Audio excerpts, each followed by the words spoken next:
ଜୟ ଜଗନ୍ନାଥ। ଆଜି ମୋର କବିତା ଶୀର୍ଷକ ବୃଦ୍ଧାଶ୍ରମ। ପିତା ମାତା ଠାରୁ ବଡ଼ କେ ଦେବତା ଏମହି ମଣ୍ଡଳେ ନାହିଁ। ତାଙ୍କରି ଓରସୁ ଜନମ ଲଭିତୁ ହତାଦର କରୁ କାହିଁ, ହତାଦର କରୁ କାହିଁ। ପୁଅ ବୋଲି ତୁହି ମନେ ଗର୍ବ ଥିଲା ବାପା ମାଙ୍କର ସେହି। ବଡ଼ ହେଲୁ ଯେବେ ବାହାସାହା ହେଲୁ ଛାଡ଼ି ଚାଲିଗଲୁ ତୁହି, ଛାଡ଼ି ଚାଲିଗଲୁ ତୁହି। ଭାବିଥିଲେ ବାପା ବଡ଼ ହୋଇ ପୁଅ ଲାଘବ କରିବ ଦୁଃଖ। ପିଲା ଛୁଆ ନେଇ ସୁଖରେ ରହିଲ ବାପା ମା ହେଲେ ତୁଚ୍ଛ, ବାପା ମା ହେଲେ ତୁଚ୍ଛ।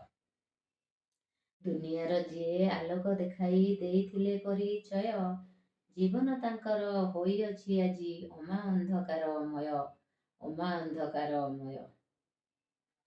ଭାବିଥିଲେ ବାପା ବୃଦ୍ଧ ବୟସରେ ପୁଅ ହେବ ମୋର ସାହା। ବୃଦ୍ଧାଶ୍ରମ ଏବେ ଘର ପଲଟିଛି, ନାହିଁ କିଛି ଆଉ ରାହା, ନାହିଁ କିଛି ଆଉ ରାହା। ଯେଉଁ ମା ଦିନେ ଘଷିଥିଲା ଗୋଡ଼ କରୁଥିଲା ସେବା ଯତ୍ନ, ସେଇ ଗୋଡ଼ ଆଜି ଗୋଇଠା ମାରଇ ନବି ଚାରିଆଗ ପଛ, ନବି ଚାରିଆଗ ପଛ। ସ୍ତ୍ରୀ ଛୁଆ ପାଇଁ ସମୟ ରହିଛି ନାହିଁ ପିତା ମାତା ପାଇଁ।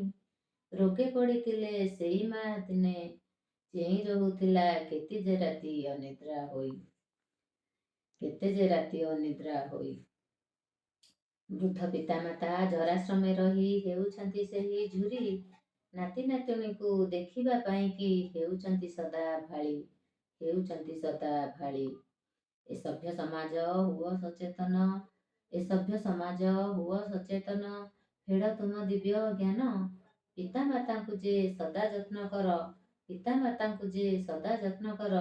ଉନ୍ନତ ହୋଇବ ଶିର, ଉନ୍ନତ ହୋଇବ ଶିର। ଧନ୍ୟବାଦ।